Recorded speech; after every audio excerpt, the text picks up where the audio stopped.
इन्द्रेणीका 7 रङ्ग फरक, धरती फरक, आकाश फरक, मान्छे फरक, हातै फरक अनि छापै फरक।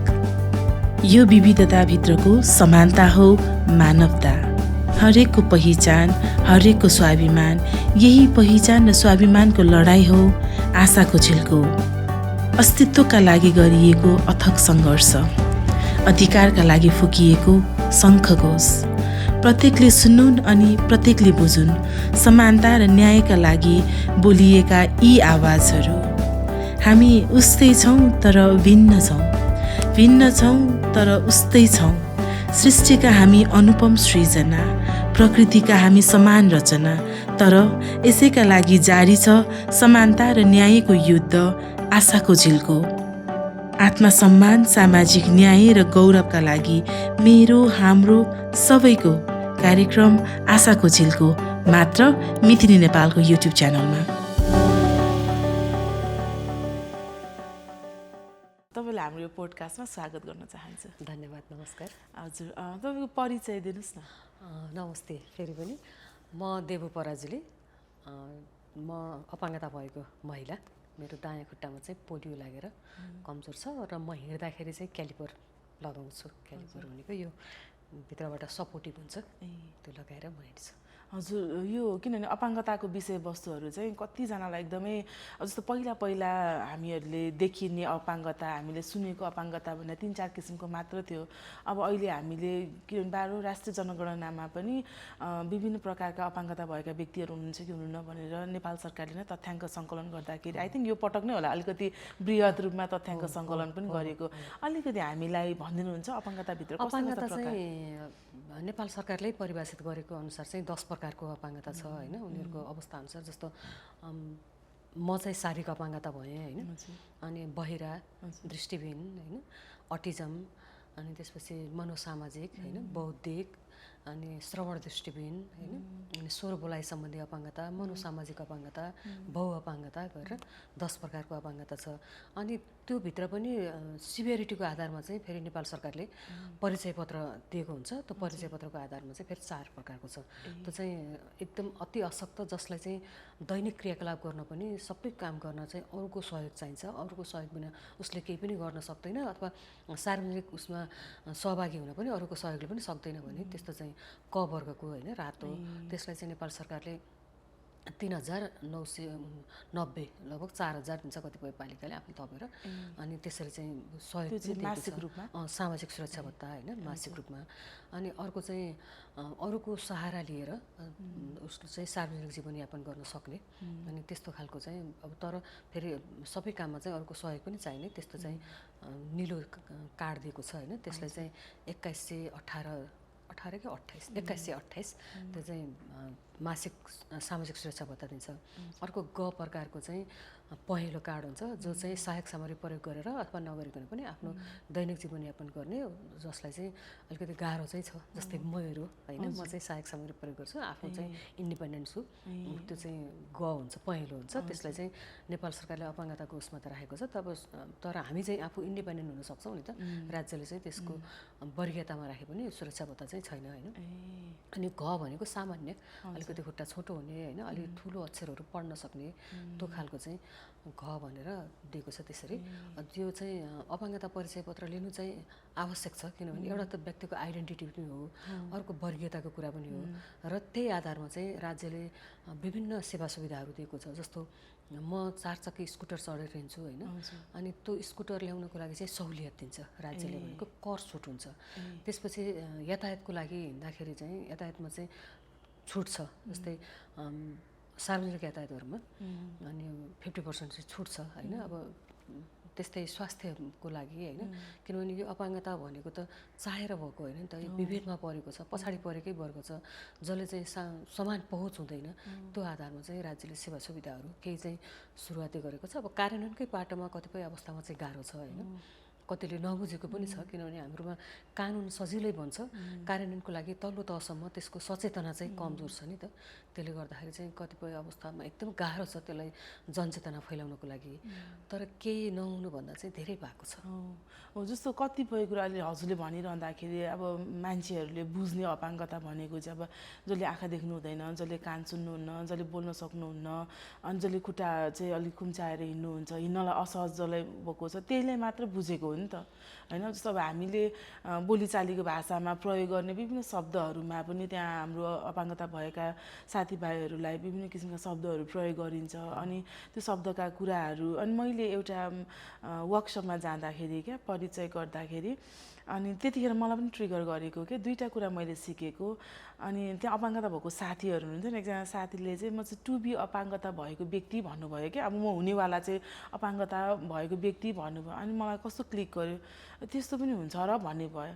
अनि तर उहाँले पछि व्याख्या गर्नुभयो, म अहिले जुन उमेरमा छु पछि म एउटा उमेरमा पुगिसकेपछि मैले कान देख्दिनँ के आँखा देख्दिनँ, कानले सुन्दिनँ, अनि त्यसपछि यो पनि एउटा अपाङ्गतामा हुने एउटा प्रकार हो, होइन। कसै चाहिँ जन्मिँदाखेरि नै त्यो किसिमको भएर आउनुहुन्छ, कोही बिचमा एक्सिडेन्ट भइसकेपछि हुन्छ। मेरो चाहिँ उमेरको कारणले गर्दाखेरि मेबी कुनै उमेरमा गइसकेपछि मैले आँखा कम देख्छु होला, कान कम सुन्छु होला भन्नुभयो। अनि त्यो पनि हो कि क्या हो भन्ने लाग्यो कि।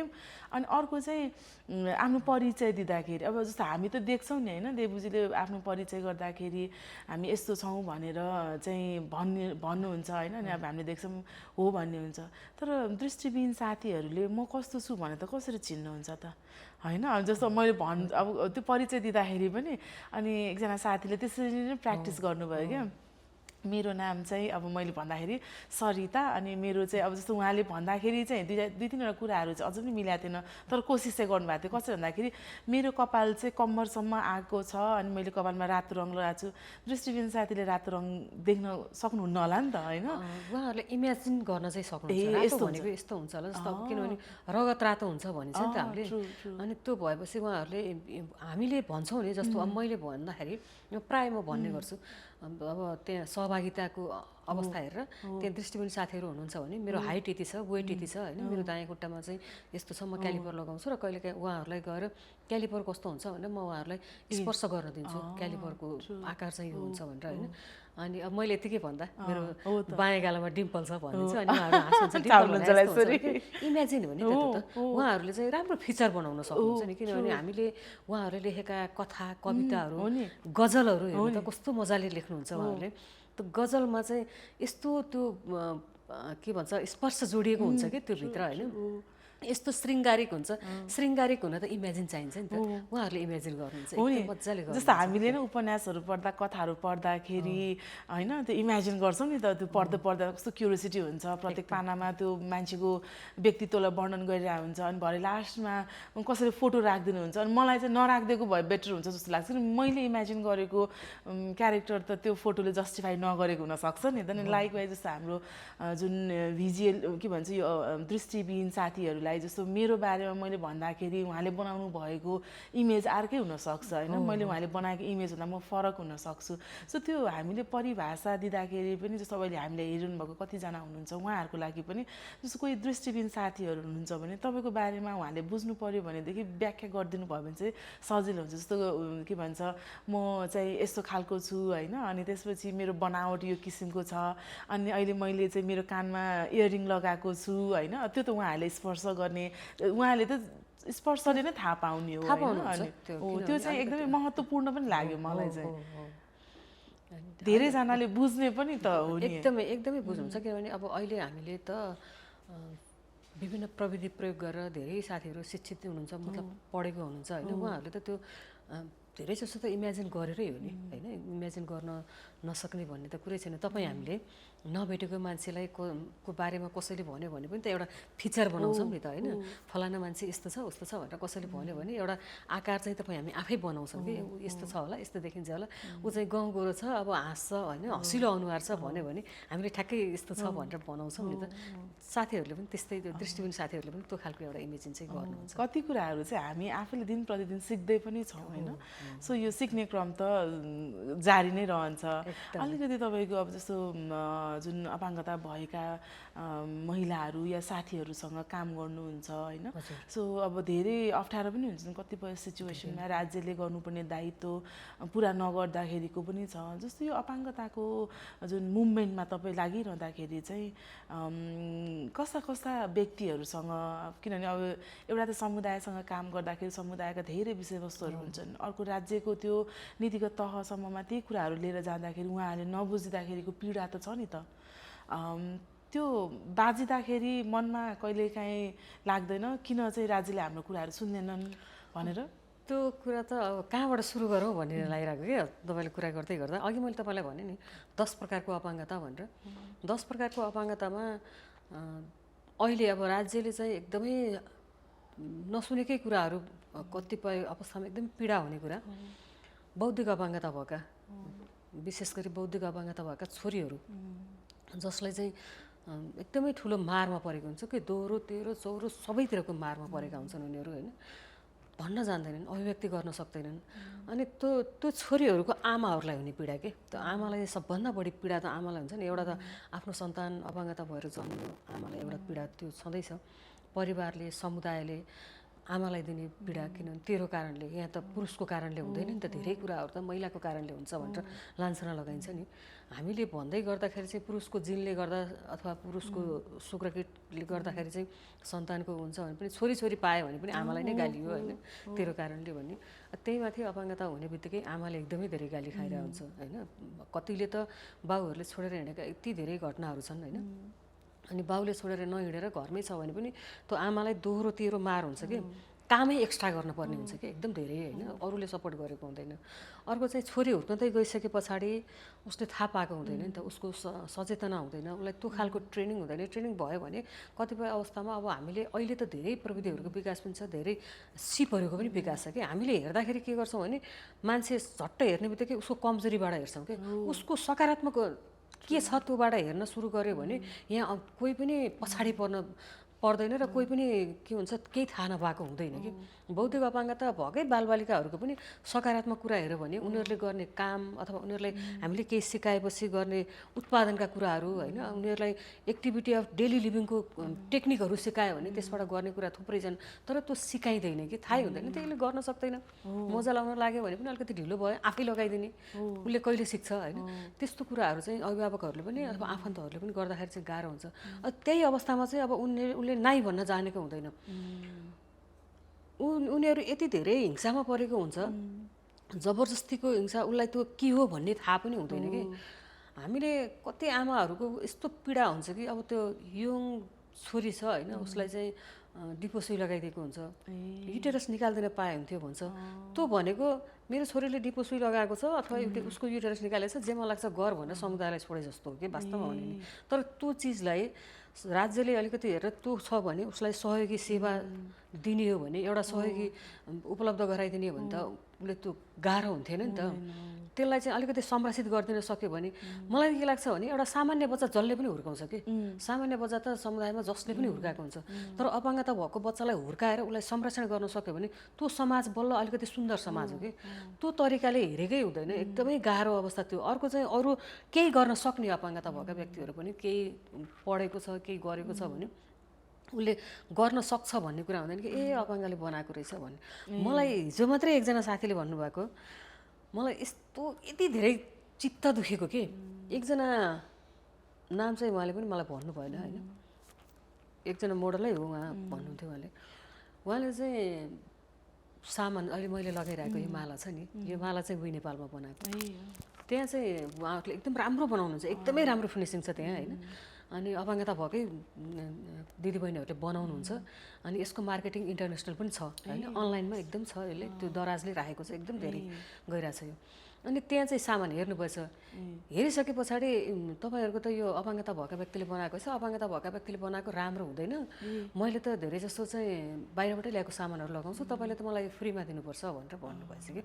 अहिले चाहिँ उहाँहरूले सेनिटरी प्याड र अनि पेन्टी जुन चाहिँ त्यो पेन के भन्छ रियुजेबलवाला त्यसमै भएको वाला प्याड त्यसमै भएको, त्यो चाहिँ स्वास्थ्यको लागि पनि एकदमै राम्रो रहेछ। किनभने हामीलाई त्यो अब हामीले प्याडहरू लगायो भने त केमिकल हुन्छ नि त त्यसमा त, यसमा त केमिकल हुँदैन, त्यसले गर्दा पनि एकदमै राम्रो हुँदो रहेछ, यो एकदम राम्रो गइरहेको पनि छ कि इन्टरनेसनल लेभलमा पनि।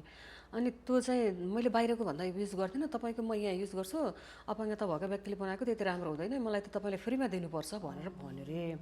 मलाई कस्तो नमिठो फिल भयो कि त्यो सुन्दाखेरि, किनभने यहाँ त थुप्रै मोडलहरू लगाउनु पनि भएको छ, यसलाई चाहिँ यो राम्रो छ भनेर भन्नु पनि भएको छ, हामीले पनि त्यही प्रयोग गरेर हुन्छौँ, अनि बाहिर एकदम धेरै डिमान्ड भएको छ कि यो। अनि यो भन्यो भन्दाखेरि मलाई यति धेरै चित्त दुखेको कि हिजो होइन, उहाँले सुनाउँदाखेरि मलाई कस्तो रुनु मन लागेको थियो कि त्यति बेला, किनभने अपाङ्गता भन्ने बित्तिकै को हामी के निवेदन हालेर अपाङ्गता भएर जन्मिया हो र भने कि हामीलाई अपाङ्गता भएर जन्मिहाल्यो होला, केही गरी अपाङ्गता भयो भने पनि हामीलाई त नराम्रो गर्न छुट त छैन नि त, राम्रै गर्नु जरुरी छ नि त, नराम्रो गर्ने छुट त कसैलाई पनि छैन, किनभने हामीले पनि राम्रो गर्ने, राम्रो उत्पादन दिने हो होइन, राम्रो देशको लागि राम्रो होइन, समाजको लागि राम्रो, आफ्नै लागि पनि राम्रो गर्ने हो नि त।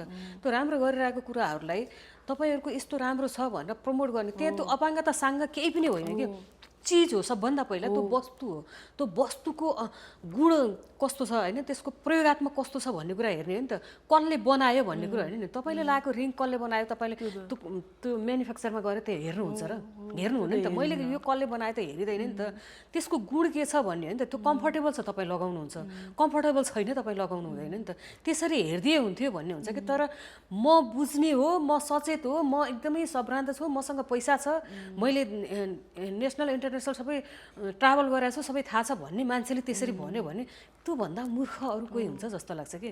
यो 2-4 जना मूर्खहरूले, म त 2-4 जना मूर्खै भन्छु कि, 2-4 जना मूर्खहरूले हामीलाई समावेशी हुनबाट रोकिरहेछन् कि। अझ पढे लेखेका मूर्ख, नपढेका मूर्ख होइन, पढे लेखेका मूर्ख हुन्छन् नि। मान्छेको सचेतना सबैभन्दा ठुलो कुरा हुन्छ कि, अध्ययन मात्रै ठुलो कुरा होइन, देश विदेशको भ्रमण मात्रै ठुलो कुरा होइन, उसको सचेतना के हो, स्वीकार्यता के हो भन्ने कुरा चाहिँ महत्त्वपूर्ण हुन्छ जस्तो लाग्छ मलाई। जस्तो अहिले हजुरले भनिरहँदाखेरि चाहिँ एउटा चाहिँ मान्छेको सोचाइ व्यवहार पनि हो होइन, जस्तो उहाँले जुन अपाङ्गता भएका जुन साथीहरू हुनुहुन्छ उहाँहरूले पनि केही गर्न सक्नुहुन्छ भने त्यो हिम्मतले बनाएको हो नि त होइन। अब सरकारले रोजगारीको व्यवस्था गरेको थियो भनेदेखि उहाँ पनि कुनै अफिसहरूमा मजाले काम गर्नु हुन्थ्यो होला, तर कसैको कला हो त्यो, उसले गरेको डिजाइन हो, त्यो मेहनत हो होइन, त्यो झन् ठुलो कुरा हो, त्यो एकदमै डे टु डे महत्त्वपूर्ण हो। प्रयोगको लागि त्यो के अरे गाउँमा जसले हिजो पढ्ने अवसर पाएनन् होइन, अथवा अरू केही गर्ने अवसर पाएनन्, उनीहरूले उत्पादन गरेको तर एकदमै राम्रो छ, कम्पिटिसनमा गयो भने सबैसँग जाने।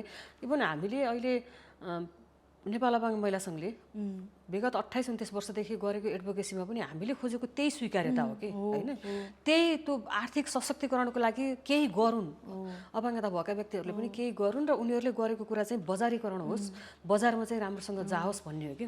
अहिले ठ्याक्कै त्यो आइरहेको अवस्थामा पनि केही मान्छेहरूले भन्दा चाहिँ चित्त दुख्दो रहेछ। त्यो चाहिँ हो। अब एउटा चाहिँ किनभने अपाङ्गता भएका व्यक्तिहरूलाई हेर्ने दृष्टिकोण कस्तो छ अहिले पनि पढे लेखेका मान्छेहरूप्रति, या भनौँ नपढेका मान्छेहरूले पनि गर्ने बेला त्यति किसिमको त नहोला होइन। जस्तो भन्न खोजेको चाहिँ जस्तो उसले गरेको मेहनतलाई चाहिँ हामीले कदर गर्नुपर्छ। अब कस्तो छ भन्दाखेरि क्रिटिसिजम एकदमै धेरै गरिहाल्ने क्या, यस्तो हुन्छ र भन्ने क्या, अपाङ्गता भएका व्यक्तिहरूले बनाउन सक्छ र भन्ने त्यस्तो अनुभव मसँग पनि छ कि। हामीले पनि मितिनीमा ट्रेनिङ दिन्थ्यौँ क्या जबलेसहरूलाई, अनि एकचोटि हामीले त्यस्तै प्रोग्राममा स्टल नै राखेका थियौँ, अनि त्यो पोतेको सामानहरू नै त्यो एकदम फाइन फिनिसिङ थियो, त्यो हामीहरूले चाहिँ बाहिर बेच्थ्यौँ पनि। अनि त्यो चाहिँ एउटा मार्केटसँग कनेक्ट गराइदिन, किनभने अब हामी सङ्घ संस्थाहरू त अरू सङ्घ संस्थाहरूसँग जोडिएको हुन्छ, कहिले बेलामा त्यो हामीले तालिमहरू दिएर मात्र पनि हुँदैन, बजारसँग उनीहरूको पहुँचलाई पनि हामीले कसरी बनाउन सकिन्छ भनेर चाहिँ त्यो बनाउने मान्छे पनि त्यहीँ राखेर, अनि हाम्रो चाहिँ अफिस पनि त्यहीँ बसेको साथीहरू कोही बसेर, अनि हाम्रो अफिसले दिएको तालिमबाट साथीहरूले यसरी बनाउनुहुन्छ। किनभने अब हामी त अब सङ्घ संस्थाहरूले त त्यो प्रफिटको काम गर्न मिलेन,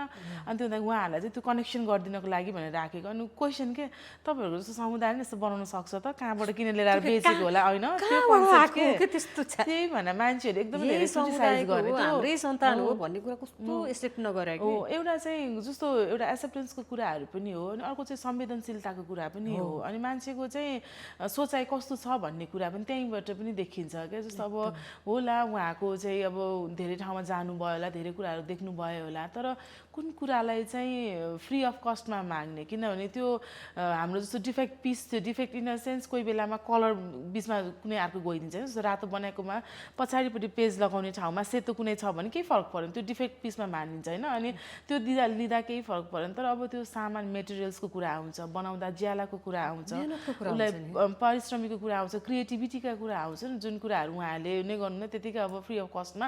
अहिले त के भन्छ कन्टेन्ट क्रिएटर भन्दा जो पनि इन्फ्लुएन्सर अनि जसलाई पनि फ्री अफ कस्टमा पिआरको लागि भनेर दिनुहोस् भनेर भन्नुहुन्छ। तर कतिपय कुराहरू उहाँले फ्री अफ कस्टमा पनि गर्न सक्नुपर्छ, किनभने यो समाजमा बसिसकेपछि पे पनि गर्न सक्नुपर्छ, किनभने प्रमोट गर्नको लागि पे गर्नुपर्छ। अनि पे नै नगरिकन फ्री अफ कस्टमा गर्छ भने उसले प्रमोट चाहिँ कहिले गर्छ? अनि तपाईँ हामीले गरेको चिज चाहिँ कसैले पे गरेर लिँदैन भने तपाईँ हामी किन गर्छौँ त होइन? गाह्रो छ नि त। बाहिरबाट म मगाइरहेको छु, बाहिरको लगाइरहन्छु भनेर त त्यो फुर्ती चाहिँ नछाटे हुन्थ्यो जस्तो लाग्छ। हामी लोकल्ली नेपालको उत्पादन, नेपालको पनि त्यो ग्रुपले बनाएको उत्पादन लगाएको छौँ भनेर गर्व गरौँ होइन। त्यो गर्व गर्ने दिन आउनुपर्छ कि, किनभने त्यो भयो भने के हुन्छ भने त्यो वर्गको चाहिँ आर्थिक सशक्तिकरण हुन्छ होइन। किनभने त्यसले बजारीकरण पाउँछ, बजार पाउँछ, आर्थिक सशक्तिकरण हुन्छ, मेरो त्यसमा देन छ भन्ने किसिमले खुसी हुन सकिन्छ नि। मैले बाहिरबाट इनपुट गरेर लिएर आएको सामान लगाएको छु, कसलाई फुर्ती लाग्यो? आफ्नो देशको सम्पत्ति त आफ्नो देशमा त रहेन नि त। मलाई कहिलेकाहीँ चाहिँ साँच्चीकै चित्त दुख्छ। जस्तो नेपालमा यस्तो राम्रो राम्रो सामानहरू छ जुन कुरालाई हामीले प्रमोट गर्नै सकेका छैनौँ क्या। जस्तो नेपालमा बन्ने ह्यान्डमेड सामानहरू, लेदरको सामानहरू, इभन त्यो जस्तो हाम्रो उसको के भन्छ कपडाहरू बन्ने कस्तो राम्रो राम्रो छ जुन कुरालाई प्रमोट गर्नै सकेका छैन। किन भन्दाखेरि बाहिरबाट सामानहरू लिएर आएर अब एकदमै सस्तोमा पाइन्छ भन्ने हिसाबमा हो। जस्तो मेकिङ चार्ज, हातले बन्ने सामानहरू र मेसिनले बन्ने सामानमा एकदमै धेरै फरक हुन्छ। जस्तो ढाकाकै साडीहरू हेर्ने हो भने पनि कति दिन लगाएर बनाउनु भएको हुन्छ कि उहाँहरूले। सो त्यो कुराहरू जस्तो अहिले तपाईँले भने जस्तै ह्यान्डमेडका कुराहरू पनि छन् जुनलाई चाहिँ हामीले प्रमोट गर्न सक्छौँ, जहाँ चाहिँ हाम्रो समुदायका साथीहरूले आफ्नो मेहनतले बनाउनु भएको हुन्छ, त्यसलाई कदर गर्नुपर्छ। यो हामी स्वयम्भूमा जाँदाखेरि अपाङ्गता भएको एकजना साथीले त्यहाँ बेच्नुहुन्छ के ब्यागहरू, अनि तिनीहरू अनि अस्ति न अनि गएको बेलामा देखेँ अनि कस्तो खुसी लाग्ने के। अनि त्यसपछि तपाईँले सधैँ बस्नुहुन्छ भने म प्रायः जस्तो यहीँ बस्छु अनि यहीँ बेच्छु भन्नुभयो अनि कस्तो खुसी लाग्छ नि त। अब जस्तो हामी त कम्युनिटीसँग काम गर्ने भएको हुँदाखेरि उहाँहरूले गरेको सानो कुरालाई पनि केही प्रमोट गर्न पाए नि हुन्थ्यो भन्ने चाहिँ त्यो लाग्ने। तर अब मान्छेहरूले बुझिदिनु हुँदैन, हामीले समाजमा हाम्रो पनि केही दायित्व हुन्छ, त्यो कुराहरू हामीले पुरा गर्नुपर्छ भन्ने कुराहरू चाहिँ। अब यो अलिकति नेपालमा लामो समयदेखि नै हजुरले काम गरिरहनु भएको छ यो डिसेबिलिटिज मुभमेन्टमा, कतिको असहज हुँदो रहेछ, सहज भन्दा पनि कतिको असहज हुँदो रहेछ इस्युज नै बुझाउनलाई राज्यलाई? कति हुन्छ। तर कस्तो हुँदो रहेछ भने सुरुमा चाहिँ त्यो असहजता देख्दाखेरि अलिकति पीडा लाग्थ्यो। अहिले चाहिँ त्यो असहजता जसले दिन्छ नि उनीहरूप्रति नै दया लागेर आउँछ। किनभने सुरुमा चाहिँ हामीलाई पनि कसरी हुर्काइयो भन्दा अपाङ्गता हुनु भनेको बिचराको पात्र बनाएर हुर्कियो कि हामी। किनभने समुदायले, सोसाइटीले, परिवारलाई पनि थाहा थिएन नि त। अनि केही गल्ती नै गरेर अपाङ्गता भइएछ कि भन्ने लाग्थ्यो कि सुरुमा चाहिँ होइन। तर होइन नि त, यो त ह्युमन बिइङ हो, कसैले चाहेर अपाङ्गता हुने त होइन।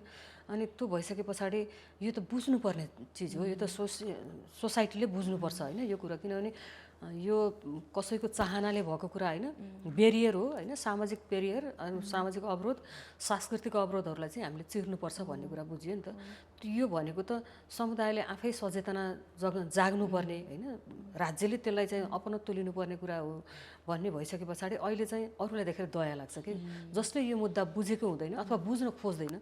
नबुझ्नु स्वाभाविक छ, किनभने हाम्रो विद्यालय लेभलदेखि कलेज तहसम्म पनि यसलाई चाहिँ कोर्सभित्र राखिएको छैन होइन। अहिले मात्रै कताकति मान्छेहरू रिसर्च गर्न थाल्नु भएको छ होइन, नत्र भने पहिला त्यो थिएन नि त। धेरै स्ट्रगल गरेर अपाङ्गतालाई राज्यले स्वीकार गर्ने अथवा वर्गीयताकै लागि पनि राज्यले यसलाई चाहिँ अपनत्व लिने कुराहरूमा पनि धेरै स्ट्रगल गरेर भएको कुरा हो होइन।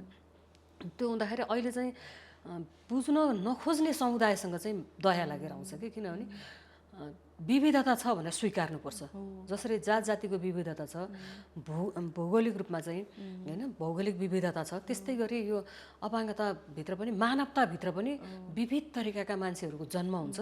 अब उनीहरूलाई चाहिँ हामीले समाजमा समान पहुँच गर्नको लागि केही कुराहरूमा चाहिँ हामी अलिकति लोयल बन्नुपर्छ भन्ने कुरालाई चाहिँ स्वीकार गर्नुपर्छ। जस्तो म चाहेर अपाङ्गता भएको होइन नि त, मलाई चाहिँ नर्मल टोयलेटमा बस्न गाह्रो हुन्छ भने कम्फर्ट टोयलेट बनाउनु चाहिँ मेरो परिवारको दायित्व हुन्छ कि। त्यो भनेको चाहिँ म प्रति दया लागेर होइन, समानता ल्याउनको लागि होइन।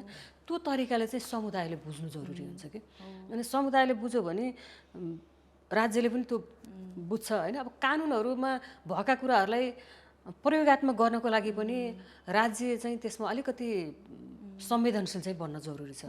जस्तो अब हाम्रो कतिवटा कुराहरू अब लैङ्गिक मैत्री भनेर बनाउने कोसिस चाहिँ गरेको छ राज्यले, तर अहिले पनि पहुँचको कुरा गर्ने हो भने छैन नि। जस्तो यो अपाङ्गता मैत्री शौचालयको कुरा, अपाङ्गता मैत्री भवनका कुरा, बाटोघाटोको कुराहरू होइन। अब अहिले त अब काठमाडौँमा चाहिँ देखिन्छ, अब अरू सहरी भेगमा चाहिँ, किनभने त्यो यो दृष्टिबिन साथी जसले चाहिँ दृष्टिबिन साथीहरूले जो क्यान भन्नुहुन्छ होइन, उहाँले त्यो बोकेर हिँड्ने साथीहरूलाई चाहिँ त्यो बाटोमा, तर कुनै ठाउँमा चाहिँ बनाउँदा बनाउँदा छोडिदिएको छ, टेक्टाइलहरू छ लगेर त्यो के भन्छ बिजुलीको पोलमा, अनि त्यसपछि अहिले फेरि त्यो बनाउँदा बनाउँदा भत्काइदिएको, के अरे हरित सहर भन्ने न्युमा चाहिँ त्यो रुखहरू रोपेको हुन्छ नि त, त्यसलाई पनि मिलाएर रोपिदिए त राम्रै हुन्थ्यो कि। ठ्याक्कै त्यो टेक्टाइलले छोइने ठाउँमा अथवा टेक्टाइल इन्डिङ हुने ठाउँतिर त्यस्तोमा लगाइराख्दाखेरि कति साथीहरू चाहिँ दुर्घटनामा पर्नुहुन्छ कि, हिँड्दा हिँड्दै ठोकिन्छ नि त। अब त्यो टेक्टाइलले गर्दाखेरि त सबैतिर सराउन्डिङ हुन त गाह्रै हुन्छ नि त, त्यो एरिया सबै थाहा पाउनु त। अनि जहाँ चाहिँ ठोकिएको कति घटनाहरू हुन्छ कि ठोकियो यस्तो भयो भनेर गुनासो गर्नुहुन्छ।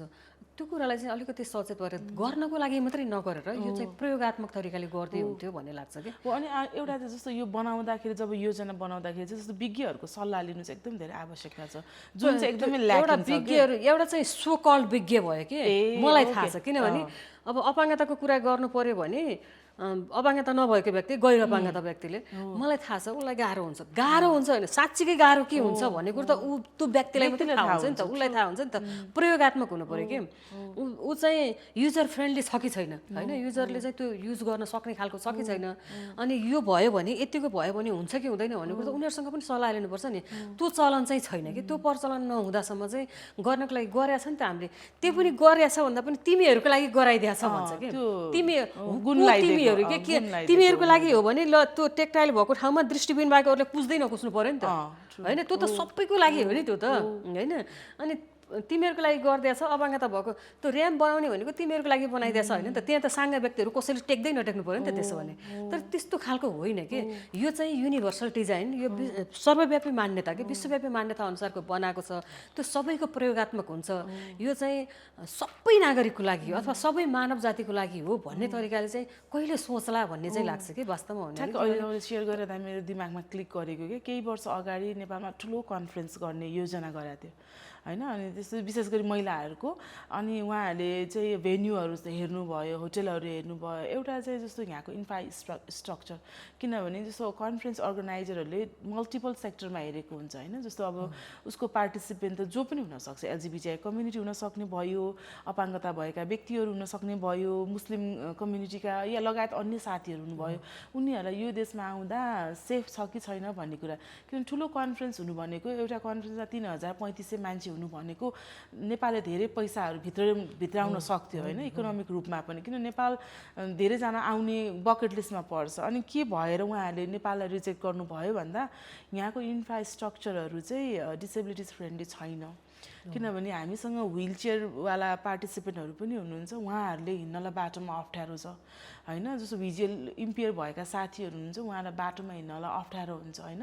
सो त्यो हुँदाखेरि हामी नेपालमा नगर्ने भयौँ भने त्यो त नेपालको लागि पनि लस हो क्या। हाम्रो इकोनोमिकलाई अर्थतन्त्रलाई के हदसम्ममा भए पनि उहाँहरूले टुरिस्टहरू नेपालमा भित्रिनु भनेको हाम्रो इकोनोमिक चाहिँ त्यो ग्रोथ बढ्नु पनि हो नि त होइन। सो कति कुराहरू चाहिँ यो लेन्सबाट पनि हेर्नु आवश्यकता छ क्या। तपाईँले भनेको यो यस्तो मलाई ठ्याक्कै क्लिक भएर आयो। मलाई केही महिना अगाडि एकजनाले फोन गर्नुभयो कि हामीले चाहिँ टुरिज्म प्रमोट गर्नको लागि चाहिँ बाहिरबाट एउटा कन्फरेन्स गर्न लागिरहेछौँ, बाहिरबाट चाहिँ बहिरा व्यक्तिहरू पनि आउनुहुन्छ, अनि अपाङ्गता भएको व्हिलचेयर युजर व्यक्तिहरू पनि आउनुहुन्छ, बहिराको लागि चाहिँ इन्टरनेसनल दोभाषीहरू हुनुहुन्छ कि नै नेपालमा भनेर सोध्नुभयो कि। अब त्यो दोभाषीहरू त जरुरी भयो नि त। अनि मैले धेरै साथीहरूलाई सोधेँ पनि, अब इन्टरनेसनल लेभलबाट आएको साथीहरूलाई दोभाषा नै गर्ने खालको नेपाल सरकारले अहिले पनि दोभाषालाई बहिरा व्यक्तिहरूको कम्युनिकेसनको लागि दोभाषालाई चाहिँ अझै ओनरसिप लिन सकिरहेको छैन। गर्दै नगरेको त होइन, केही त छ होइन। अब जस्तै समाचारहरूमा पनि अब अहिले अलिअलि गरिरहेछ होइन। अब केही पालिकाहरूले अहिले राख्न सुरु पनि गरेछ।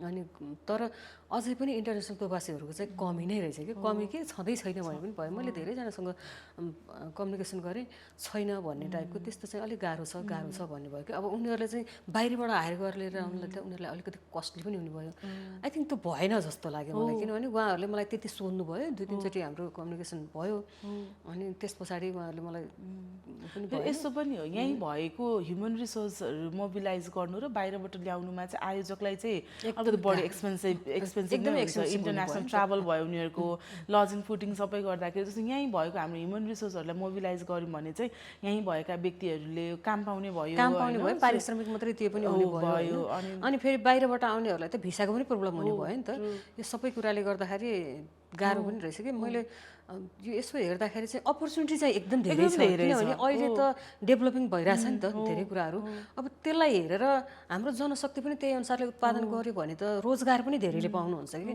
म त एकदम रिक्वेस्ट के पनि गर्न चाहन्छु भने अपाङ्गता नभएका व्यक्तिहरू जसले यो क्षेत्रमा काम गर्न चाहनुहुन्छ नि उहाँहरूले यो क्षेत्रलाई बुझ्ने कोसिस गर्नुभयो भने उहाँहरूसँग एकदमै धेरै ओपन स्पेसहरू एकदम धेरै छ कि धेरै ठाउँमा किनभने अहिले समानुपातिक समावेशिता भन्ने छँदैछ नि त हाम्रो त किनभने राज्यले सबै ठाउँमा नगरिकन सुख छैन देशभित्र भएका एनजिओ अथवा बाहिरबाट कसैले काम गर्न चाहन्छ भने पनि त्यसलाई त त्यो पूर्ण रूपमा समानुपातिक तरिकाले सबैलाई समावेश गर्नुपर्छ है भन्ने छ अनि त्यो कुरालाई हेर्दाखेरि त समावेशी भनेको के त पछाडि परेको वर्ग हो नि त लैङ्गिक अल्पसङ्ख्यक अपाङ्गता महिला होइन महिलाभित्र पनि पिछडिएको महिला होइन त्यो वर्गका मुद्दाहरू चाहिँ बुझ्ने त्यो वर्गको आवश्यकताहरू बुझ्ने र त्यसलाई चाहिँ अलिकति अध्ययन गरेर अगाडि आउने भने एकदमै धेरै अपर्च्युनिटी छ अब अहिले जस्तो पहिला हाम्रो अपाङ्गता भएको साथीहरू यसरी खुलेर बोलेर अगाडि आउनुहुन्थेन त्यो कन्फिडेन्ट पनि थिएन होइन जस्तो अब तपाईँहरू जुन संस्थागत रूपमा समुदायको साथीहरूको क्षमता अभिवृद्धिको कामहरू गरिरहनु भएको छ व्यक्तिगत रूपमा कतिजनालाई सपोर्ट गरिरहनु भएको छ अपाङ्गता भएका साथीहरूले नै आफ्नो अधिकारको बारेमा बोल्नुपर्छ है भनेर उहाँहरूलाई बुझाउनलाई कति समय लाग्यो अनि कति चाहिँ कष्टकर रह्यो कष्टकर त अहिले अब म नेपाल अपाङ्ग महिला सङ्घको महासचिव भएर अहिले यहाँ तपाईँको अगाडि बसिराख्दाखेरि 28 वर्ष पुरा भयो नेपाल अपाङ्ग महिला सङ्घ स्थापना भएको त्यतिखेर 7 जना महिलाबाट सुरु भएको थियो 7 जना महिला साथीहरूले त्यो सुरु गर्नुभएको थियो अहिले चाहिँ हामी लगभग 30,000 प्लसमा पुग्यौँ भन्छौँ हामी पुग्न पनि पुग्यौँ र अहिले त लगभग हामी 7वटै प्रदेशमा काम गरिसकेका छौँ यतिखेर पनि कन्टिन्यू हामीले 4वटा प्रदेशमा काम गरिरहेछौँ लगभग 7वटैमा भन्दा पनि हुन्छ हाम्रो काम चाहिँ अनि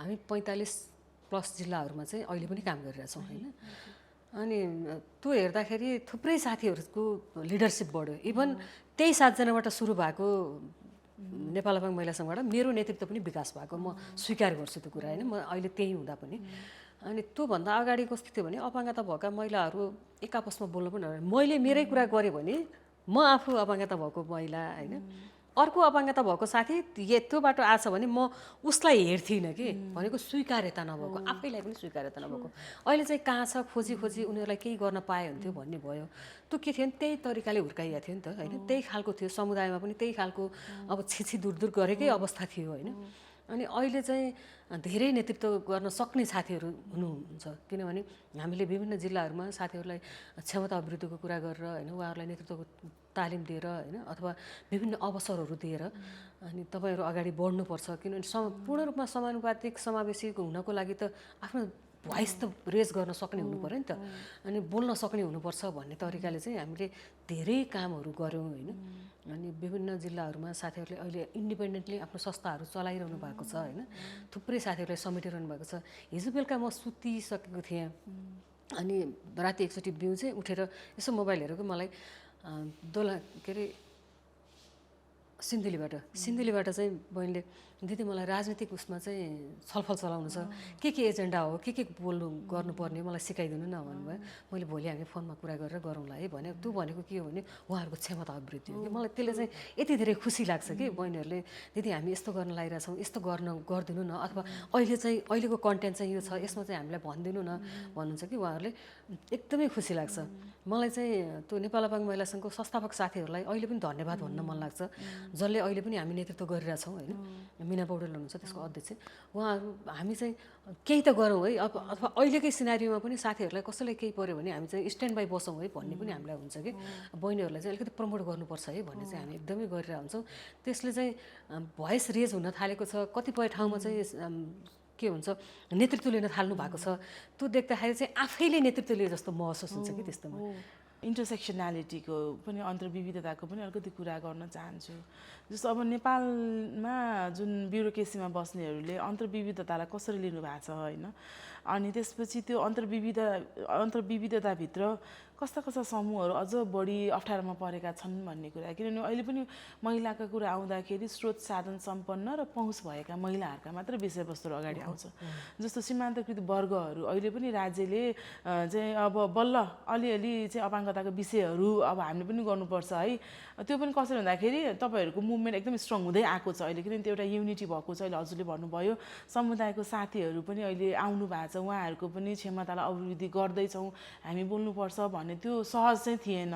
यो 28-30 वर्षको उमेरमा के समयमा उहाँहरूलाई क्षमता अभिवृद्धि गरेर अगाडि आउनुपर्छ, आफ्नो विषयवस्तु बोल्नुपर्छ है भनेपछि बल्ल अहिले बोल्दै हुनुहुन्छ। त्यसमा पनि अझ मेन्टरिङ त तपाईँहरूले एभ्रिडे गरि पनि रहनु भएको छ।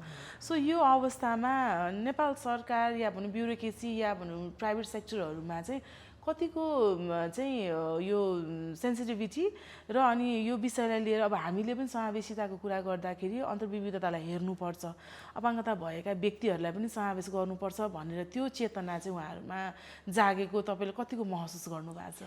पहिला हेरी त अब सधैँभरि भनिरहेछ नि त यत्रो निरन्तर, किनभने राष्ट्रिय अपाङ्ग महासङ्घ नै स्थापना भएको पनि 30-35 वर्ष भयो होइन।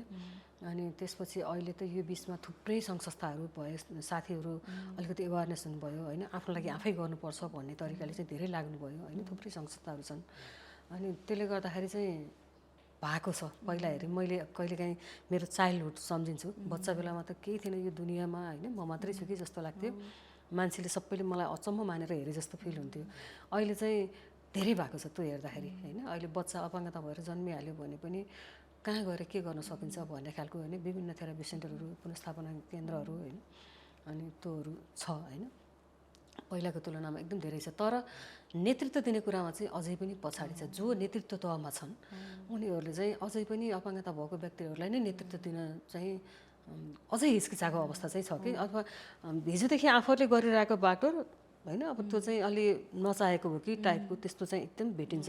अझै पनि यस्तो छ है भन्ने खालको। जस्तै मैले केही गरिरहेको छु भने अब म अपाङ्गता भएर गरेको हुँदैन कि, किनभने मलाई मेरो अपाङ्गताले अब अवरोध गर्दैन। जति बेला मलाई चाइल्डहुडमा गर्थ्यो त्यो खालको अब मलाई अवरोध छैन, किनभने म देश विदेश जान सक्छु होइन, आफूले चाहेको गर्न सक्छु र मैले अपाङ्गताकै कारणले मात्रै बेनिफिसियरी लिनुपर्छ भने होइन, म चाहिँ मेन स्ट्रिमको उसमा चाहिँ आइसकेँ, धारमा आइसकेँ भने म लगायतका मेरो साथीहरू थुप्रै मान्छेहरू हामी आइसक्यौँ भने हामीले चाहिँ देशको बागडोर सम्हाल्न सक्ने कन्डिसनमा छौँ होइन। किनभने राष्ट्रिय अन्तर्राष्ट्रिय मुद्दाहरू हामीले बुझेका छौँ, मार्जिनलाइज ग्रुपको मुद्दा के हो र अगाडि बढेको व्यक्तिहरूको चाहिँ के हो, अथवा कुन ठाउँको झापाको विकास गर्नुपर्ने चिज के हो, स्याङ्जाको के हो र जुम्लाको के हो भन्ने पनि हामी बुझ्छौँ होइन। अनि त्यो भइसके पछाडि हामीलाई नेतृत्व दिँदाखेरि चाहिँ फरक पर्दैन र हामी नेतृत्व लिन सक्छौँ भन्ने तरिकाले अगाडि बढेको पनि छौँ। तर फेरि दिने ठाउँमा त त्यही वर्ग छ नि त, अनि उहाँहरूको स्वीकार्यतामा चाहिँ अझै पनि खोट छ कि, म त खोटै छ भन्छु। किनभने त्यो स्वीकार गर्न अझै अहिले पनि केही गऱ्यो भने, मैले केही गरेँ भने अपाङ्गता भएर पनि गऱ्यो है, अपाङ्गता भएर गरेँ होइन, म मानव भएर गरेको भन्छु कि मैले, म त मानव भएर गरेँ हो नि त अहिले गरेका कामहरू त। अनि त्यो मलाई मानव हो म भन्ने कुरो बुझ्नै मलाई टाइम लाग्यो, किनभने सबैले बिचारामा राखेको कारणले होइन, सबैले पछाडि पारेको कारणले जबदेखि मैले मानव भएर बुझेँ, 20औँ वर्षदेखि त मैले त बुझेँ नि त, भनेपछि मैले मानव भएर काम गर्न अझै पनि नपाउनु, अझै पनि मैले गरेको काम चाहिँ अपाङ्गता भएर गरेको हुन्छ भन्ने चाहिँ लाग्छ कि अहिले पनि। एउटा जस्तो व्यक्तिगत रूपमा सङ्घर्ष गर्नुपर्ने र प्रत्येक स्टेपमा चाहिँ म पनि गर्न सक्छु है भनेर चाहिँ प्रमाण देखाइदिनु पर्ने, गर्न सक्छ है भन्ने चाहिँ त्यो एउटा प्रमाण पनि यसरी देखाइदिनु पर्ने कि, एउटा त महिला भएको कारणको प्रमाण देखाउनु छ, अनि महिला भएको कारणको प्रमाण देखाउँदै फेरि अपाङ्गता भएको प्रमाण देखाउनु छ होइन। अपाङ्गतामा पनि कुन खालको अपाङ्गताको हो भनेर प्रमाण देखाउनु छ। यो प्रमाण यति धेरै प्रमाण देखायो कि यो प्रमाण देखाउँदै पनि फेरि स्वीकार्यता नआउँदाखेरि सधैँ कहिलेकाहीँ चाहिँ पीडै लाग्छ कि होइन। यिनीहरूले चाहिँ अहिले यस्तो हेर्छु कि म, उनीहरूले चाहिँ के गरे त भनेर प्रश्न गर्छौँ कि हामी, तर गर्दा पनि फेरि बागडोर त उनीहरूसँगै छ नि त होइन। अनि त्यसलाई चाहिँ कसरी अब महिलाहरूले फुत्काउन नसकेको अवस्थामा भन्ने कहिलेकाहीँ लाग्छ, तर महिला पनि त हामी त मानवै हो नि त। यो मानवताको स्वीकार्यता चाहिँ यिनीहरूले किन नगरे होला? मानव अधिकार भन्दै गर्दा हामी निवेदनै हालेर महिला भएर जन्मिया होइन, निवेदनै हालेर अपाङ्गता भएर जन्मिया होइन। सन्तान जन्मिँदाखेरि बराबरी पीडा हो बाबुआमालाई होइन, बराबरी लगावमा हुर्काएको हो। अनि फेरि यो राज्यको दायित्व पनि बराबरी हो। हामीले यहाँको मैले लिने अक्सिजन र एउटा पुरुषले लिने अक्सिजन बराबरी नै हो। अनि यो मैले खाने खाना र उसले खाने खाना चाहिँ एउटै हो भने यो राज्यको स्वीकार्यता चाहिँ हामीलाई बराबर किन नभए होला भनेर आउँछ क्या कहिलेकाहीँ, पीडै हुन्छ कहिले। अनि यो चाहिँ त्यो परापूर्व कालदेखि नै यो के बनाएको होला भन्ने पनि लाग्छ कि। जुन यो लेयर्स अफ डिस्क्रिमिनेसन छ नि त, जस्तो अब अहिले एकदम इमर्जेन्सी सिचुएसनमा कसैलाई ब्लड चाहियो भने त त्यहाँ जुनसुकै वर्गको पनि हुनसक्छ, मन परेको मान्छेको पनि हुनसक्छ, मन नपरेको मान्छेको पनि हुनसक्छ, जसको पनि हुनसक्छ। त्यतिखेर चाहिँ एक्सेप्टेन्स हुने जस्तो त्यो सर्टेन लेभलमा चाहिँ समस्या छैन। तर जब यो सिस्टममा राख्ने कुरा, जब पावर पोजिसनको कुरा आउँछ तब चाहिँ उसले सक्दैन कि क्या भने क्वेसन मार्क लाग्दैन क्या। तर क्वेसन मार्क लाउने मान्छेको पनि त उसको पनि त कुनै कमी कमजोरी छ होला नि त। उसका अझ धेरै कमजोरी छ। पहिलो कुरा त उसको सबभन्दा ठुलो कमजोरी त स्वीकार गर्न नसक्नु, उसको अझ धेरै ठुलो कमजोरी छ कि।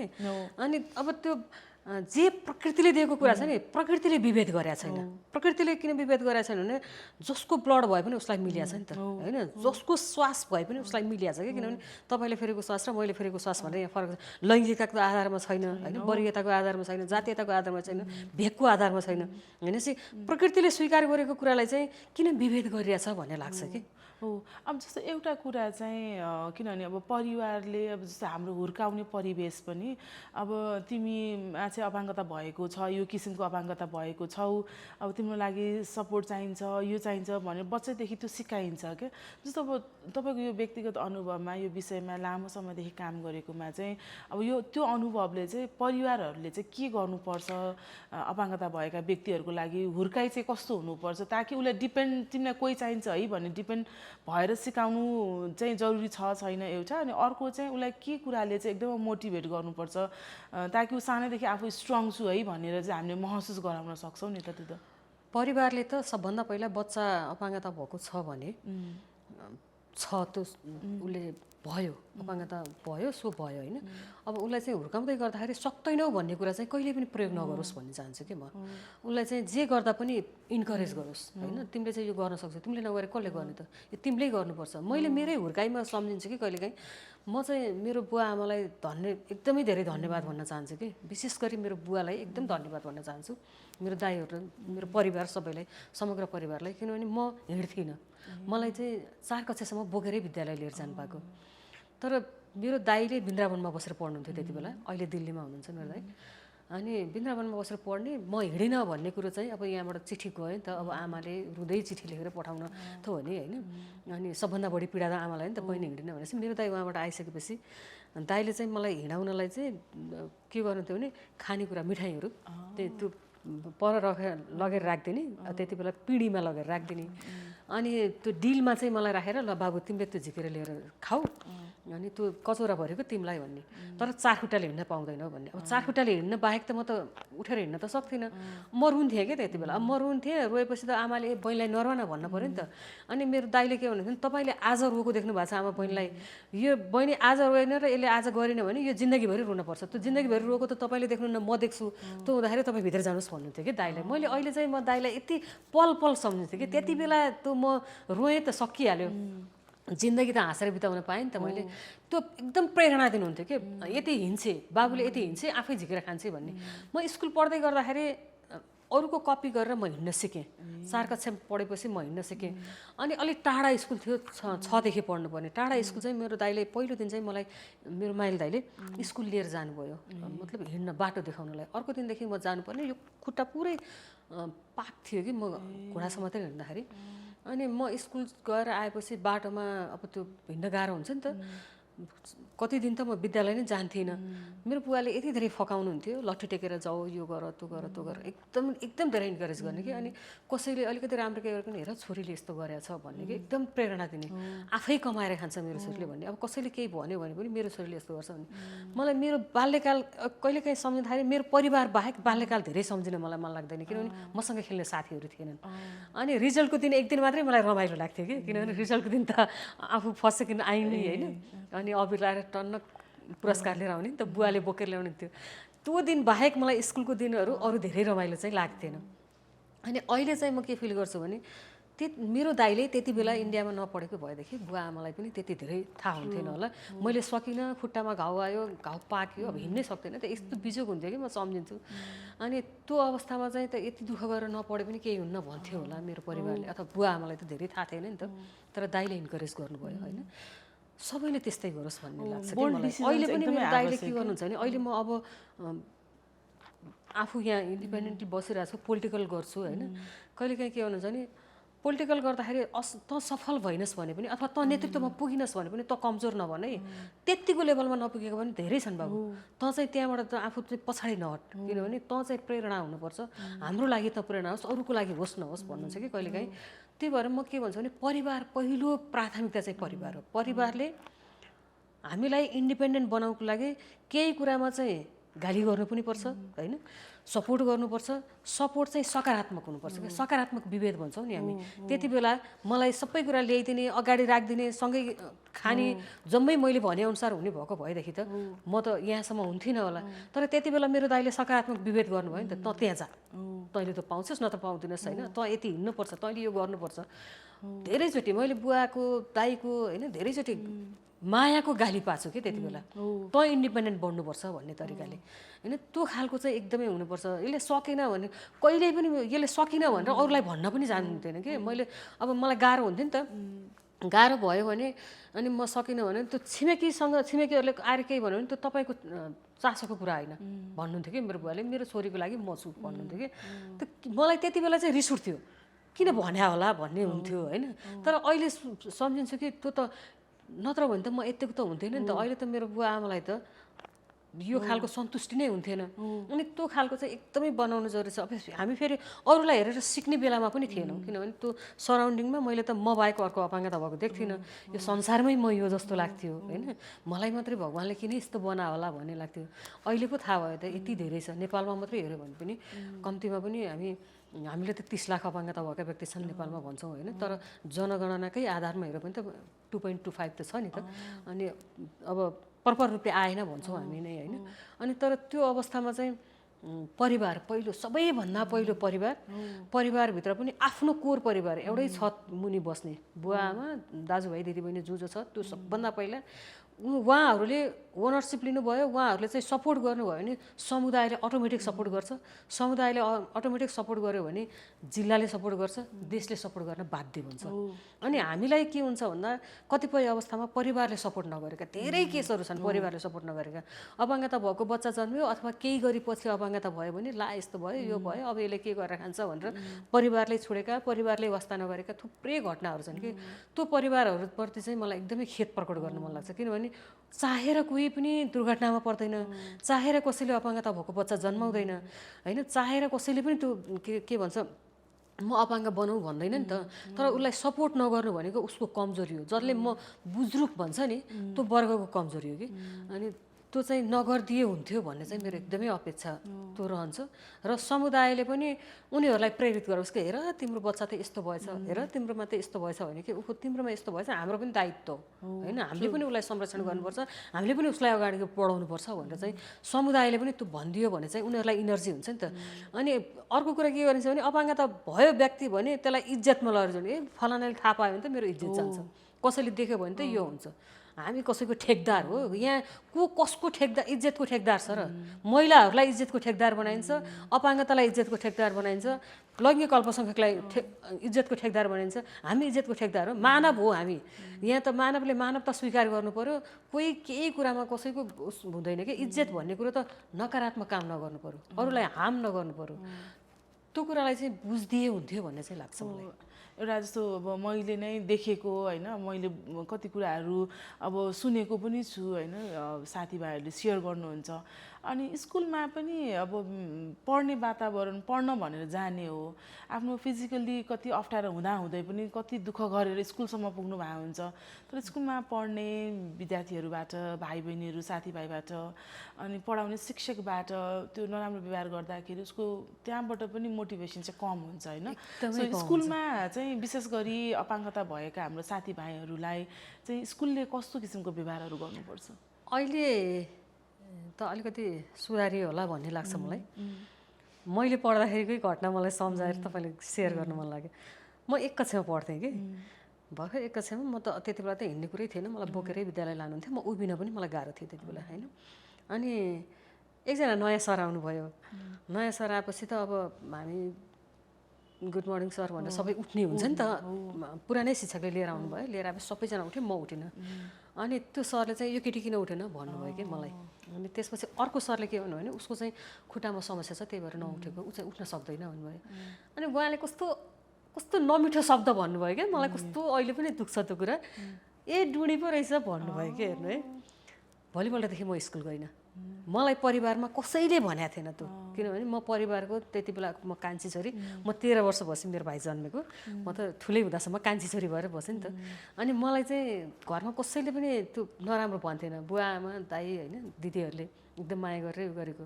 अनि तैँले पढ्नुपर्छ, केही गर्नुपर्छ भनेर मलाई एकदम इन्करेज गरेर, अनि अङ्कलहरूले पनि मलाई एकदम माया गर्ने। कसैले भनेको थिएन। उसले त्यो भनेपछि उसको मैले के खाइदिएछु र म स्कुल जाने भने, म स्कुल जानै मानिनँ। स्कुल जानै नमानेपछि अनि बुवाले फकाउनुहुन्छ, जे गर्नुहुन्छ, जे गरे पनि म स्कुल पढ्दिनँ जान्न होइन। उसको त अनुहार मलाई हेर्नै मन लागेन कि। अनि त्यो भइसके पछाडि बुवा स्कुल जानुभयो।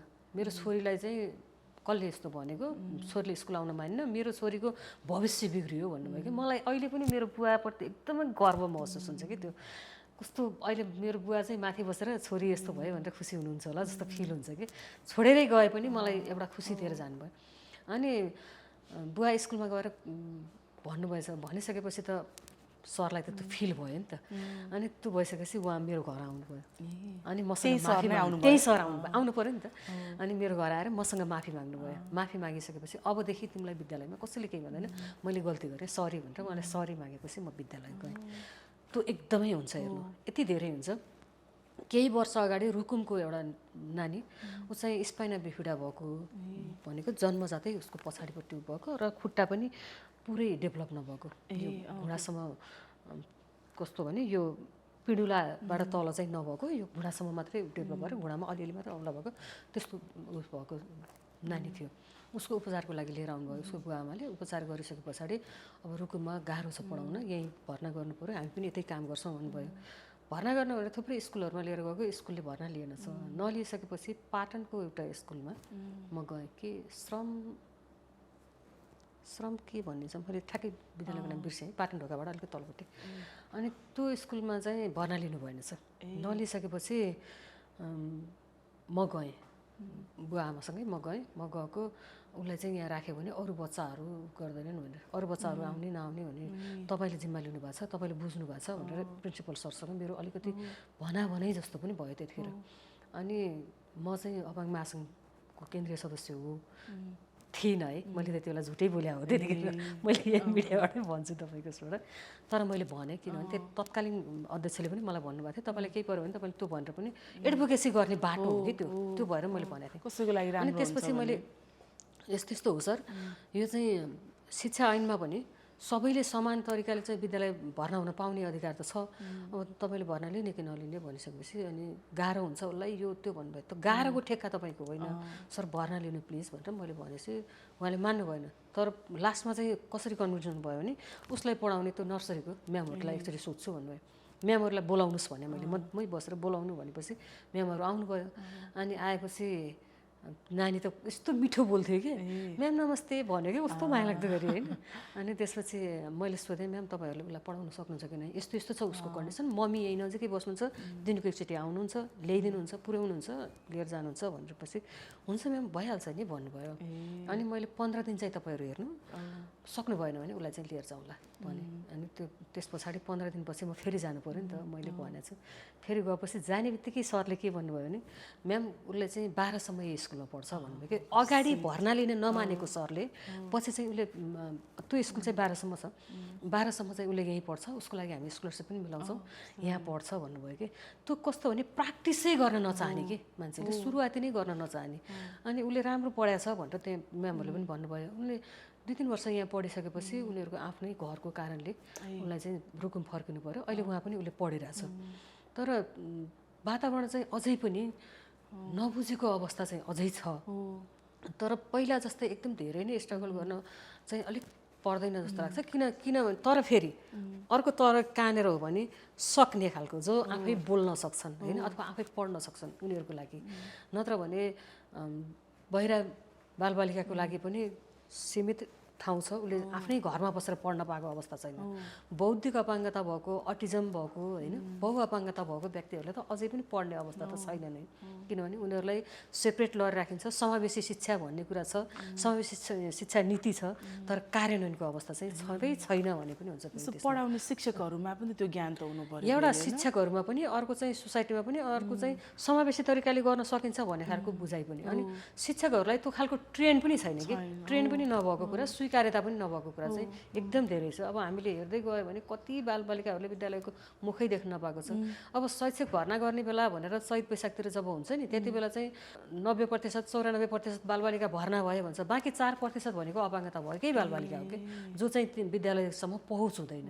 अनि 95% भयो भने त 100% मानिदिन्छ हाम्रो सरकारले। अनि त्यो बाँकी ओझेलमा पर्ने भनेको त अपाङ्गता भएकै बालबालिका त हो। तथ्याङ्कको हिसाबमा हेर्ने भने त उसले 95% विद्यार्थी पढाएको छ, 95% भर्ना भएको छ। यो त एकदम राम्रो रिच आउट हो, यो त 100%, यो त सक्सेसफुल हो भनिन्छ। त्यो सक्सेसफुल हो भन्दै गर्दाखेरि पछाडि ओझेलमा को छ, बत्ती मुनि अँध्यारो भन्थ्यौँ नि हामी पहिला। अहिले पो के अरे ऊ आयो त, लाइट आयो त। बत्ती मुनि अँध्यारो चाहिँ को त? टुकीको बत्ती मुनिको अँध्यारो भनेको अपाङ्गता भएकै व्यक्तिहरू हो। जस्तो अहिले अलिकति किनभने यो संवेदनशीलताको कुरा भइरहँदाखेरि चाहिँ जस्तो कतिजनाले चाहिँ जस्तो हामीले कस्तो शब्दहरू, जुन अपाङ्गता मैत्री शब्दहरू प्रयोग गर्नुपर्छ भन्ने कुरा कतिलाई थाहा नहुन पनि सक्छ। अनि मलाई पनि जस्तो किनभने तपाईँलाई चिनेको कति वर्ष भइसक्यो, हामी सँगै सहकारी भएर काम पनि गर्छौँ। अनि मलाई पनि त्यो कन्फिडेन्स चाहिँ छैन क्या, म बुझाएको छु अपाङ्गता भएका हाम्रो साथीभाइहरूको विषयवस्तुहरू के छ भन्ने कुरा, तर प्रपरली शब्दहरू के प्रयोग गर्दाखेरि चाहिँ अपाङ्गता मैत्री शब्द हुन्छ भन्ने कुराहरू चाहिँ त्यो चाहिँ हामी आई थिङ्क सबैको लागि लर्निङ्स नै हुन्छ होला। पहिले त हामी सकेसम्म नेगेटिभ शब्दहरू प्रयोगै नगरौँ भन्ने हो कसैलाई पनि होइन।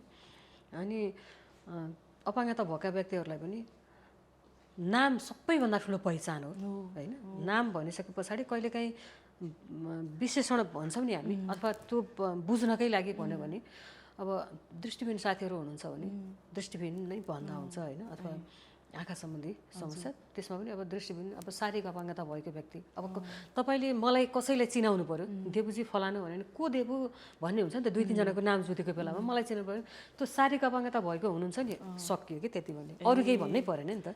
शारीरिक अपाङ्गता भएको भन्न मिल्यो होइन। बहिरा अपाङ्गता होइन, अब कसैको स्वर बोलाइ सम्बन्धी छ भने स्वर बोलाइ सम्बन्धी अपाङ्गता, बौद्धिक अपाङ्गता भनेर त्यसरी चाहिँ भन्न मिल्छ।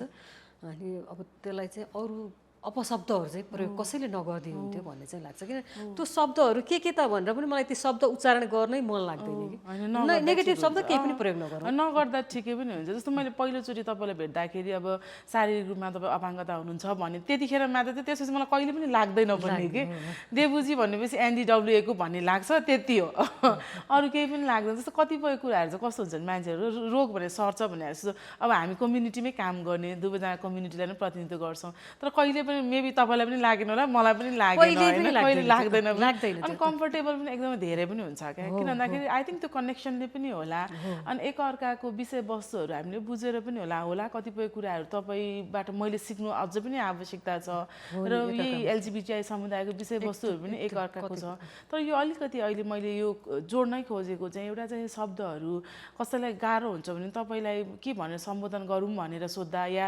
तपाईँमा भएको जुन अपाङ्गता भएको व्यक्तिहरूलाई के भनेर चाहिँ प्रपरली मान्छेहरूले बुझ्दा मैले बोल्दाखेरि चाहिँ राम्रो हुन्छ भनेर सोध्यो भने पनि राम्रो हुन्छ जस्तो लाग्छ किनभने नेगेटिभ वेबाट ट्रिगर गर्छ क्या मान्छेलाई अनि कहिलेकाहीँ के हुन्छ भने साथीहरूलाई त्यसरी सोधिदिँदाखेरि तपाईँलाई के भनेर सम्बोधन गर्दा अथवा तपाईँलाई देखिएको अपाङ्गतालाई चाहिँ के भन्छ त होइन अथवा के भनेर बुझिन्छ त्यो एउटा चाहिँ जान्न चाहेको कुरा पनि हुन्छ कि एउटा के भन्छ सचेतना पनि हो कि त्यो भन्दाखेरि खासै फरक पर्दैन त्यही त अनि त्यो त्यसरी सोध्न चाहिँ सकिन्छ अब कसैले चाहिँ यो स्वीकार्यता एकदम गाह्रो कुरा हो नि त कतिपयले चाहिँ आफ्नो अपाङ्गता स्वीकार नगरेको हुनसक्छ कहिलेकाहीँ त्यो पनि गाह्रो छ कि फेरि मैले तपाईँले मलाई अपाङ्गता भन्ने होइन म भन्ने पनि आउन सक्ला कहिलेकाहीँ होइन केहीमा हुन्छ नि त किनभने उहाँहरूलाई त्यो थाहा नभएर हो कतिलाई होइन किनभने त्यो हामीले देख्छौँ त्यस्तो अब परिचय पत्रै बनाउन जाने ठाउँहरूमा भन्नुहुन्छ कि कतिपय सर म्यामहरूले अनि परिचय पत्र बनाउने बेलामा चाहिँ हामीले कतिलाई सोध्नुपर्ने हुन्छ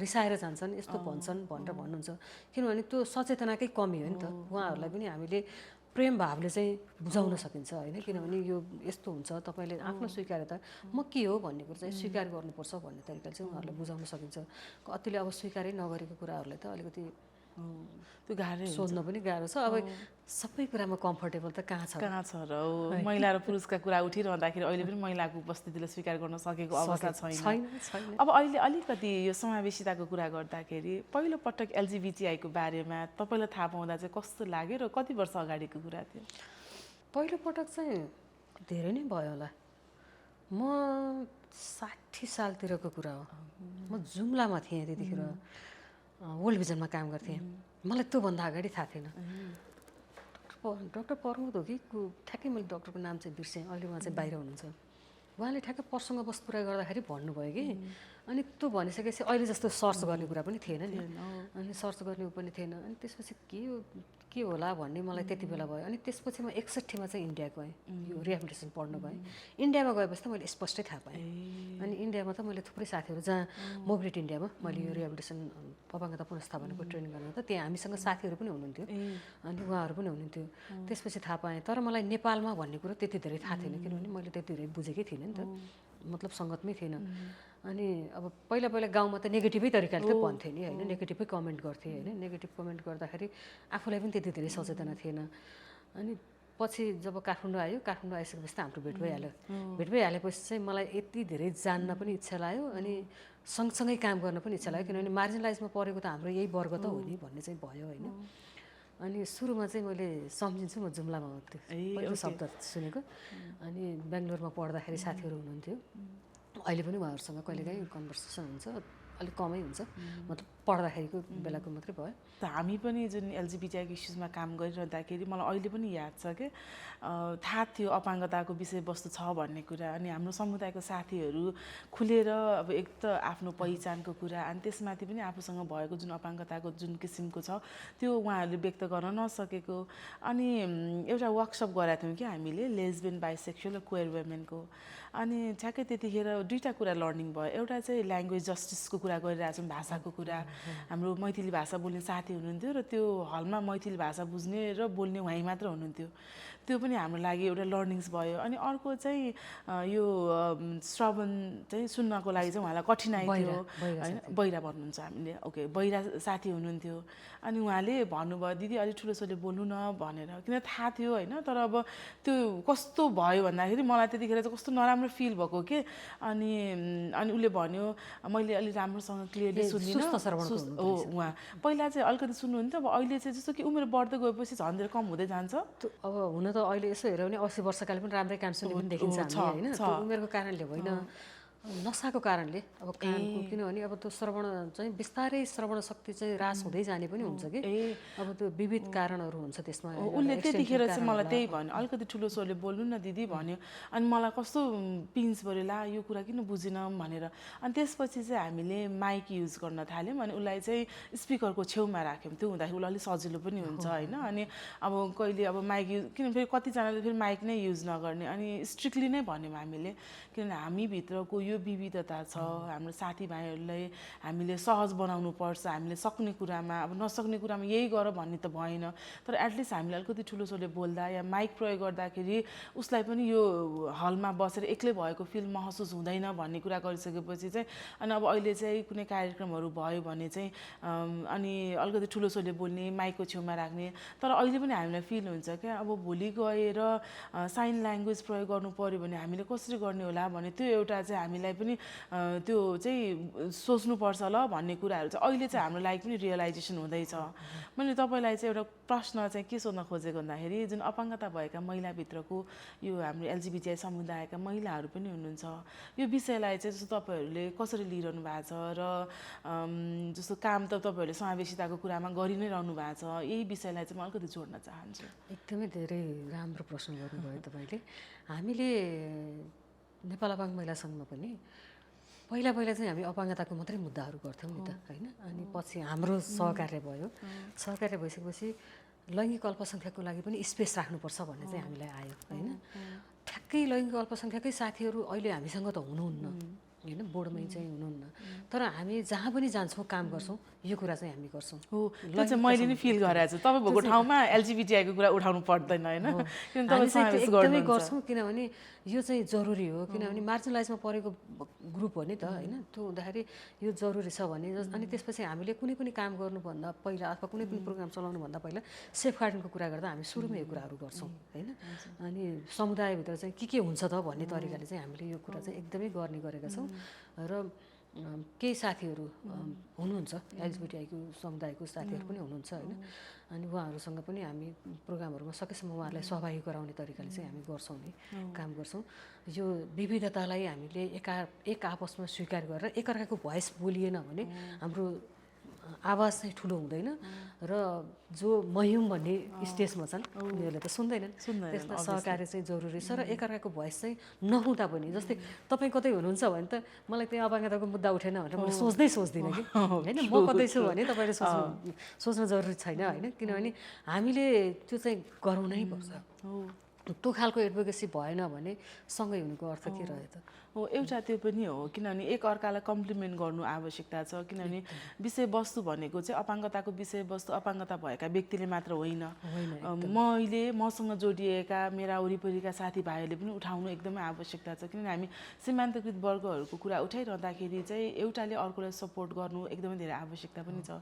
र यो अहिले किन लामो समयदेखि मुभमेन्टमा आइरहँदाखेरि चाहिँ जस्तो एज अ अलाइको रूपमा, किनभने अब हामी त एक्लै छैनौँ यो एलजिबिटिआईको मुभमेन्टमा, तपाईँ जस्तो व्यक्तिहरू हुनुहुन्छ, तपाईँले जुन मुभमेन्ट चालिरहनु भएको छ तपाईँहरूको त्यो मुभमेन्टको साथ सहयोग पनि छ। जस्तो एउटा चाहिँ साथीको रूपमा या एउटा अलाइजको रूपमा चाहिँ तपाईँले कुनै सुझाव दिनु पऱ्यो भने यो समुदायको व्यक्तिहरूले चाहिँ व्यक्तिहरूका लागि चाहिँ के सुझाव दिन चाहनुहुन्छ? हामी आफूले स्वीकार्यता ल्याउँ होइन, परिवारभित्र चाहिँ एउटा स्वीकार्यता, सन्तान स्वीकार्यताको लागि चाहिँ एवारनेस गरौँ सबभन्दा पहिला। जोसुकै होस्, छोरा छोरी लैङ्गिक अल्पसङ्ख्यक जेसुकै होस्, सन्तान स्वीकार्यता ल्याउँ पहिलो कुरा। अनि सन्तान स्वीकार्यतालाई भइसकेपछि उसको सशक्तिकरणमा चाहिँ हामीले ध्यान दिउँ होइन। ऊ चाहिँ सक्षम छ भने जे हुँदा पनि फरक पर्दैन कि होइन, ऊ आत्मनिर्भर छ भने जे हुँदा पनि फरक पर्दैन, उसले गलत बाटो रोज्दैन होइन। त्यो गरौँ। त्यो गरिसके पछाडि हामी बरु समान हुन सक्छौँ। परिवारको स्वीकार्यता चाहिँ राज्यले सबैभन्दा पहिला मानवताको स्वीकार्यता गरोस् होइन। सन्तान जब जन्मिन्छ नि, बच्चा जब जन्मिन्छ, जन्मिँदै त तपाईँ हाम्रो लैङ्गिकता कसले छुट्याउँछ भने कि होइन, हामीले हाम्रो स्वीकार्यता के आउँछ भन्ने कुरो कसले के अरे छुट्याएको हुन्छ र। त्यो हुँदा मान्छेलाई मानवताको रूपमा चाहिँ उसको जन्मलाई चाहिँ जन्मसिद्ध तरिकाले स्वीकार्ने वातावरण बनोस्। त्यसको लागि चाहिँ तपाईँ हाम्रो सहकार्यता निरन्तर रहोस्। त्यस पछाडि ऊ चाहिँ लैङ्गिक अल्पसङ्ख्यक होला, अपाङ्गता होला, के होला होइन, त्यसपछि उसको अधिकारको लागि पनि त्यो सबै प्राप्तिको लागि पनि ऊ पहिला मानव हो है मानवतालाई स्वीकार्यता गर्ने वातावरण चाहिँ हामी क्रिएट गरौँ। लगभग हामी अन्तिममा आइसकेका छौँ। अब दुईवटा कुरामा हामी थोरै बोल्छौँ अनि किनभने देश पुरै चुनावमा लागिसकेका छ होइन। अब हिजो तपाईँ एज अ सर्भाइभरको रूपमा सुरु गरेको आफ्नो जर्नी अहिले अधिकार कर्मी हुँदै गर्दाखेरि राजनीतिज्ञ पनि हुनुभएको छ होइन। थोरै वर्षको अनुभव पनि छ। राजनीतिमा आउने तपाईँको उद्देश्य आफ्नो ठाउँमा छ र अहिले अलिकति एउटा प्रश्न तपाईँलाई के सोध्न चाहन्छु भन्दाखेरि राजनीति किन रोज्नुभयो? अधिकार कर्मी हुँदाहुँदै पनि तपाईँले राजनीतिमा जसरी आउनु भएको छ त्यो चाहिँ किन आवश्यक छ जस्तो? राजनीतिक सहभागिता नभएसम्म हामी अधिकार कर्मी भएर जुन अधिकारका आवाजहरू बुलन्द गरिरहेछौँ नि त्यसलाई चाहिँ समावेश गर्न नसकिँदो रहेछ। किनभने जहिले पनि राजनीतिज्ञहरूसँग यो वा त्यो भनिन्छ, किनभने कानुन बनाउने ठाउँमा त राजनीतिज्ञहरू नै पुग्नुहुन्छ नि त। त्यो कारणले चाहिँ राजनीतिमा जान चाहिँ जरुरी छ। राजनीतिक सहभागिता नभइकन फेरि नेतृत्वमा पुग्न सकिँदैन र कानुनलाई कार्यान्वयन गर्न पनि नसकिँदो रहेछ। मेरो अनुभवले चाहिँ मलाई त्यो देखायो। त्यो भएपछि म आफै राजनीतिमा जानु जरुरी छ भने राजनीतिक जर्नी सजिलो त छैन, एकदमै गाह्रो छ। गाह्रो हुँदाहुँदै पनि गाह्रोलाई मैले आत्मसात गरिनँ भने कसले गर्छ त भन्ने पनि लाग्छ। त्यो भएर म चाहिँ लागिरहेछु। मान्य देवु पराजुली भन्ने इच्छा एकदमै जागेर आएको छ। हामीलाई हेरिरहनु भएको कतिजना साथीभाइहरू हुनुहुन्छ होला होइन। सो उहाँहरूलाई चाहिँ लाग्ला फेरि हजुरलाई भोट किन हाल्ने त भनेर यो अन्तिम प्रश्न मैले तपाईँलाई सोध्न चाहन्छु। देवु पराजुलीलाई भोट किन हाल्ने त? देवु पराजुली चाहिँ समाजको एउटा यस्तो उदाहरण हो जसले चाहिँ हिजोदेखि एउटा विभेद पछाडि परेको वर्गको महसुस गरेर त्यो वर्ग बनेर हुर्कँदै आएर उनीहरूकै आवाज बुलन्द पार्नको लागि चाहिँ नेतृत्वमा पुग्न खोजेको छ। र म नेतृत्वमा पुगिसकेपछि मलाई अरू कुनै प्रलोभन छैन। मसँग एउटा मात्रै लक्ष्य छ, पछाडि कोही पनि पारिनु हुँदैन, कसैलाई पर्नु हुँदैन र त्यो आवाजलाई बुलन्द नगरेसम्म राज्य समावेशी तरिकाले विकसित हुँदैन। त्यसमा त्यो आवाजलाई समावेश गर्नको लागि म त्यहाँ जान्छु। सबैले साथ दिनु होला। हस्। अनि अब तपाईँलाई साथ दिइरहँदाखेरि हेरिरहनेले साथ दिन मन लाग्यो भने केमा भोट हाल्नु पर्यो फेरि? हलो चुनाव चिन्हमा भोट हाल्नु होला। म समानुपातिक उम्मेदवार। म नेतृत्वमा पुग्नु भनेको तपाईँ आफै पुग्नु बराबर हो र म तपाईँहरूसँगैको भुइँ मान्छे हो। म माथि गएर ठुलो मान्छे बन्नु छैन, तलको मुद्दा माथि लिएर जानु छ। मलाई साथ दिनु होला। सडकदेखि उठाइएको मुद्दाहरू सदनसम्म पुर्याउने इच्छा जुन तपाईँको इच्छा छ त्यसमा पक्कै पनि हामीलाई जति पनि हेरिरहनु भएको छ उहाँहरूले साथ दिनुहुन्छ भन्ने पूर्ण विश्वाससहित तपाईँलाई आगामी चुनावको शुभकामना पनि दिन चाहन्छु यहाँहरूलाई। र जाँदा जाँदै गर्दाखेरि यहाँलाई धेरै धेरै धन्यवाद दिन चाहन्छु आफ्नो यो अहिलेको चुनावी क्याम्पेनमा लागिरहँदाखेरि पनि यो समय उपलब्ध गराइदिनु भएकोमा र व्यक्तिगत अनुभव विशेष गरी अपाङ्गता भएका व्यक्तिहरूका कुराहरू र त्यसभित्रका अन्तर्विविधताको कुराहरू तपाईँको अनुभवहरूले धेरैजना हामीलाई हेरिरहने साथीहरूलाई उहाँहरूलाई चाहिँ अझ थप चाहिँ अपाङ्गता भएका व्यक्तिहरूप्रति हेर्ने दृष्टिकोण गर्ने व्यवहार र बुझाइमा परिवर्तन आयो होला भन्ने पूर्ण विश्वाससहित तपाईँलाई शुभकामना दिन चाहन्छु आगामी निर्वाचनको लागि र डेफिनेटली मान्य देवु पराजुली भन्ने अवसर प्राप्त होस् पनि भन्न चाहन्छु। धन्यवाद, नमस्कार। Thank you. आशावादी गरौँ, आशावादी होइन विश्वास गरौँ। हुन्छ, थ्याङ्क यू।